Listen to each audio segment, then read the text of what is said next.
শুভ দুপুর বন্ধুরা, সবাইকে আজকে স্বাধীনতা দিবসের অনেক অনেক শুভেচ্ছা ও ভালোবাসা। এটা হচ্ছে আমাদের পাড়ার পতাকা উত্তোলনের সময়। আমি যেতে পারিনি, মেয়েই গেছিলো ওখানে। আজকে ওদের ড্রয়িং কম্পিটিশন ছিল। আমরা পতাকা উত্তোলন শুরু করছি। পতাকা উত্তোলনের পর বসে এখন প্রতিযোগিতা। পতাকা উত্তোলন করবেন আমাদের দেবী পার্কের জয় হে ভারত ভাগ্যবী।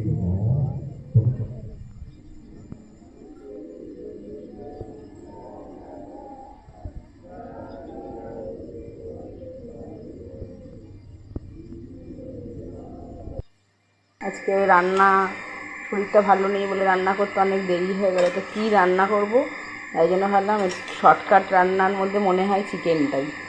তাই জন্যই চিকেন কষা করে নিচ্ছি আর ভাত। আজকে দুপুরে আর কিছু করি না, একটু স্যালাড কেটে নেবো। তোমরা দেখে জানিও, আর আমি টেস্ট করে বলবো ভালো হয়েছে না খারাপ। লাল লাল ঝাল ঝাল চিকেনের ঝোল।